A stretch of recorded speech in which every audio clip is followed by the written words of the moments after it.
Hey everyone, I'm Brent Skarkey from the State Chamber. It's an election year, and we're excited to kick off a brand new interview series on OklahomaDecides.com.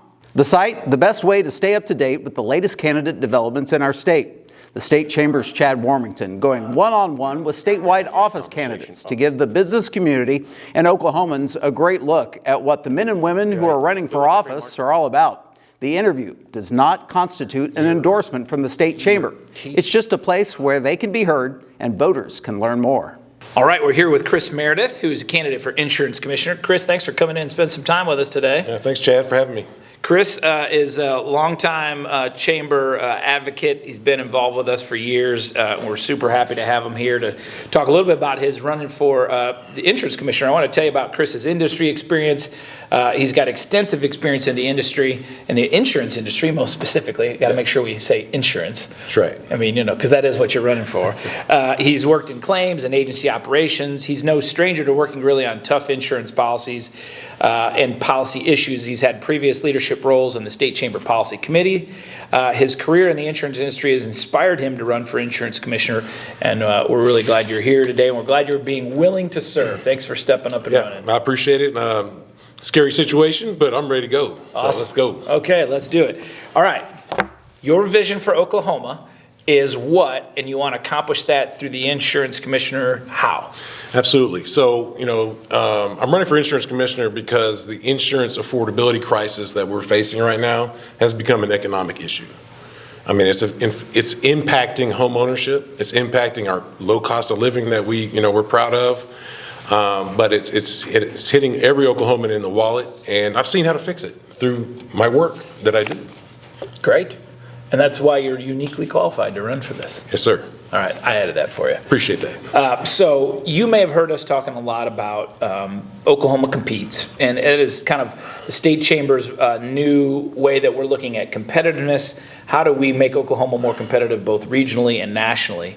So give me some sense of how the Insurance Commissioner's office can contribute to Oklahoma's long-term competitiveness. Yeah, I'm a big believer in starting where you're at and trying to make change where you're at. I can't, change the world, but you can change your world, the world you're in. And insurance impacts every single piece of our Oklahoma Competes plan. I mean, we're talking about insurance affordability for homes. You're directly hitting workforce.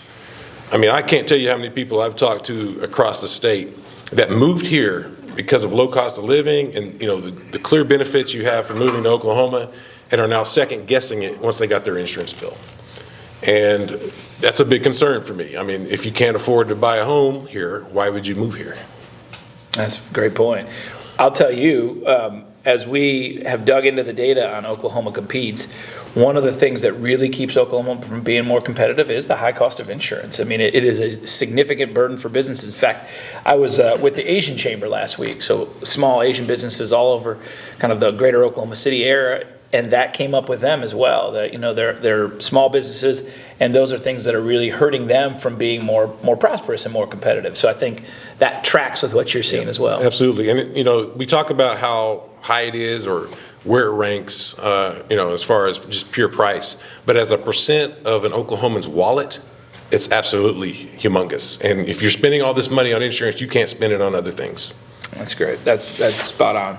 So give me your perspective. I want to get your personal perspective on how you define free enterprise. And then in your role as Insurance Commissioner, you get to be part of the government that's drawing the line between setting fair rules and then getting in the way of markets. So kind of first part of the question is free enterprise, what does it mean for you? And then how do you juxtapose that with your role at the Insurance Commissioner? Absolutely. I believe, free enterprise is clearly the best opportunity for growth and everyone's freedom. And for businesses to maintain their status in the state. All you have to do is look at California. When you start putting in price controls and over-regulation on insurance, you collapse.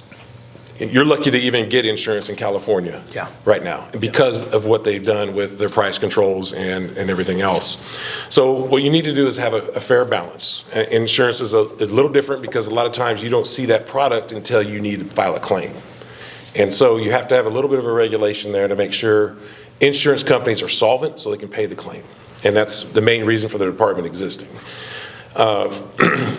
my vision for the insurance commissioner itself is, it's essentially the CEO of a key market regulator.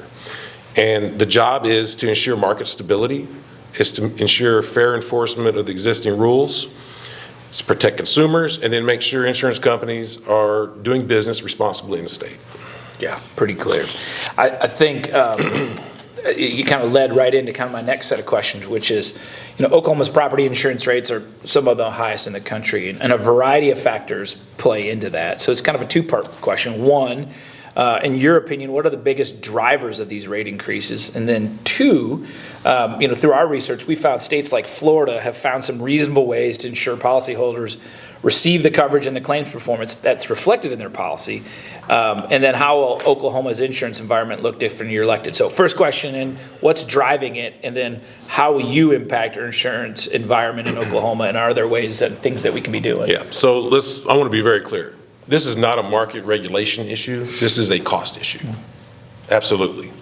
And, the way you reduce costs is you reduce losses.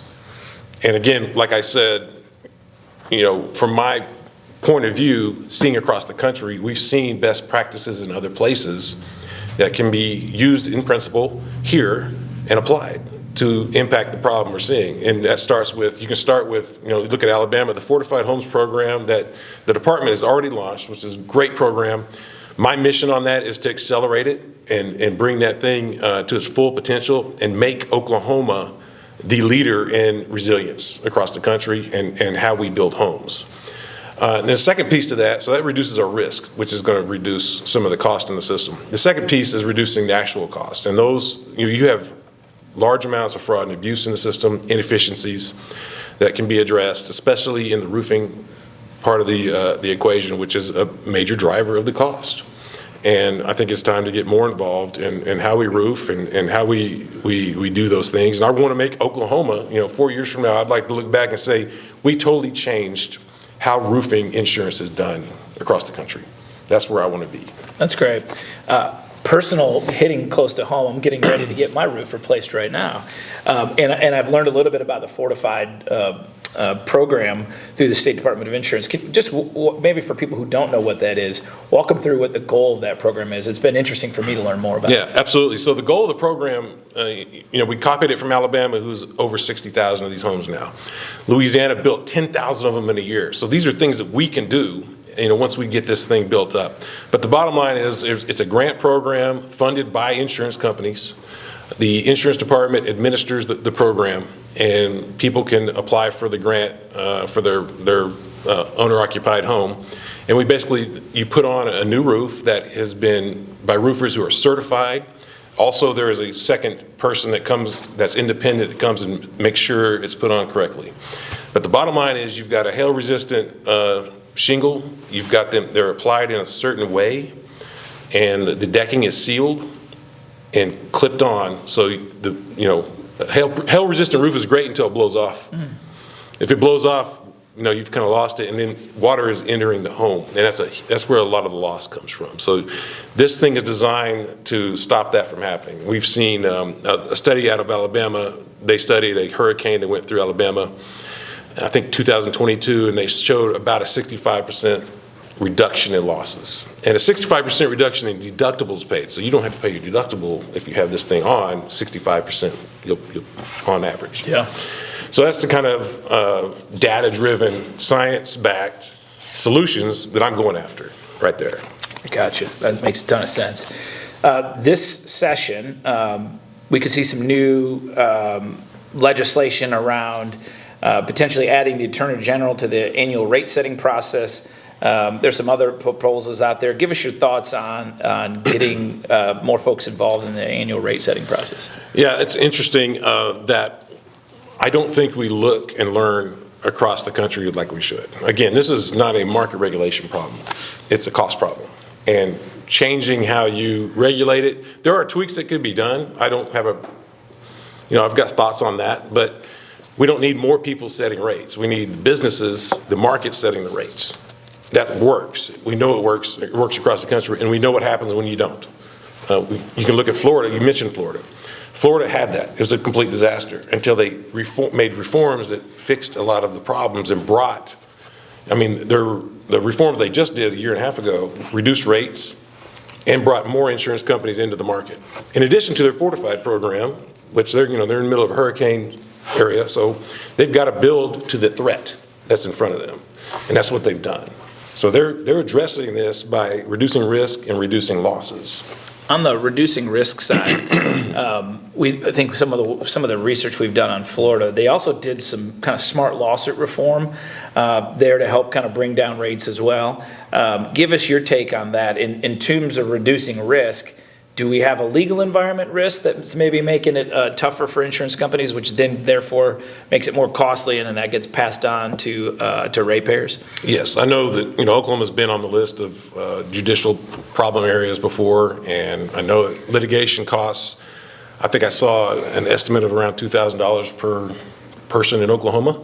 So it is an issue, and it's one of those things you need to look at and say, can we do what Florida has done? I think we've done some of that, and I think we can do more of it. And it's you look around and see what works, what has worked, and how can that principle. We have to copy and paste, but we're going to take that principle and look at how do we do that for Oklahoma and apply it so that it's good for Oklahoma. Yeah, makes a lot of sense.